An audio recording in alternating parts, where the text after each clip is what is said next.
So now we're going to talk about like a little bit of my background and my history, and we're going to talk about, I know some of you guys know me, I've been doing all different programs in schools. We do assembly programs, we do staff development, and actually the first time I actually ever walked into a preschool was over at this school, at the Goddard School in Dayton, New Jersey.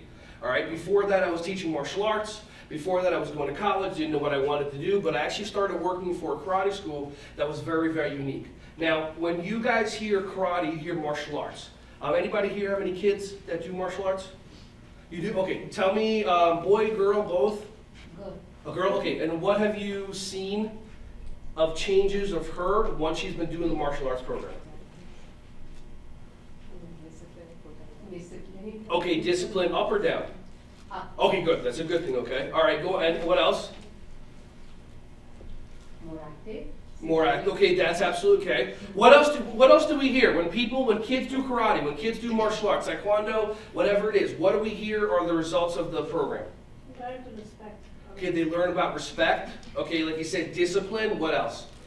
Self-confidence, self-esteem, Self-control. self-control. That's important too. Anybody have any kids in their schools that hit? just two right there. It's like when do they don't hit? You know, like that. Hey, how you doing? Okay. So that's a whole entire thing. So I was spoiled because when I was doing martial arts, like when I started martial arts, I was 12 years old.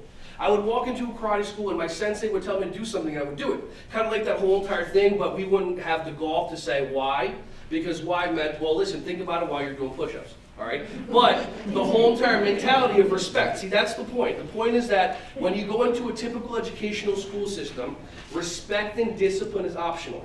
When you go to a karate school or a taekwondo school or martial arts school, respect and discipline is the first thing you learn. This is your sensei, this is your instructor, attention, courtesy, respect. Okay, now let's start the program. So you get that little bit of, oh, okay, now this is how martial arts goes.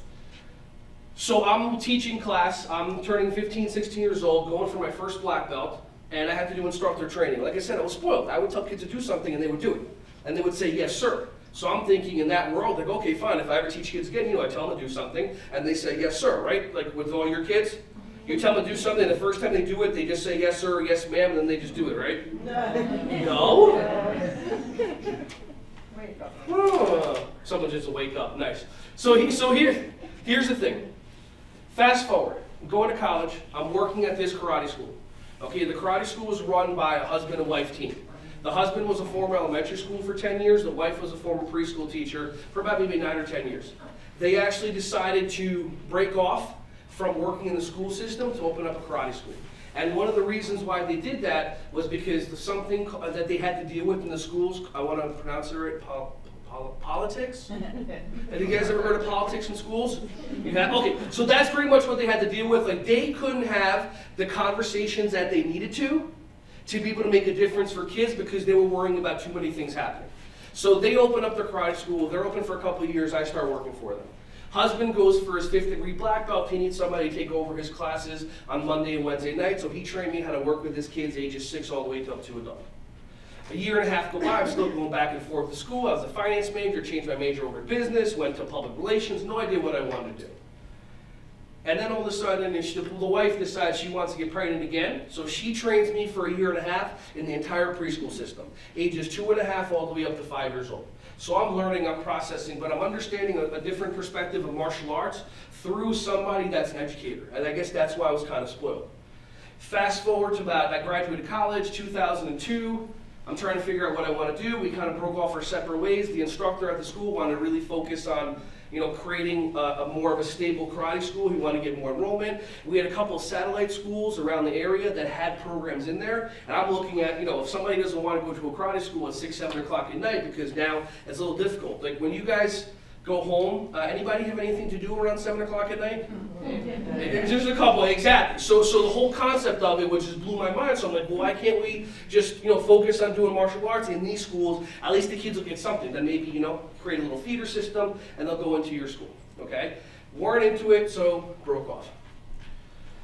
October, November of 2002, I'm doing a karate birthday party at somebody's house in South Brunswick, and the director of the Goddard School at the time, her name was Amy, comes up to me, and she asked me, can you do this type of preschool program in a school? Like, do you have a curriculum? Do you have lesson plans? And I said, absolutely, 100%. Note to self, create curriculum and lesson plans. You know, little side note like that. And I kind of, I'm like, okay, fine. We set up a date. I started training, working on different programs, went back to my old instructor. She gave me some ideas, some tips. But what I started doing was I started realizing that I need to have more fun. I was never into the whole entire world of belts. I didn't like the fact that when I would go to the karate school, kids would go on, they tie their belts, they tie their uniforms on, they're respectful to their sensei or to their sifu, and then all of a sudden, they get off the karate floor, they take their belts off, put their shoes on, they start screaming at their mom and dad. And that whole entire world, like, I didn't understand that. Bruce Lee would train his people in jeans and work boots. So I decided that if I was going to do a martial art program, there's no uniforms, no belts. Especially, too, is, you know, I mean, if there's a day that maybe mommy forgot to pack, you know, the one karate shirt, yeah, there's nothing about karate anymore. It's all about, I want my shirt, I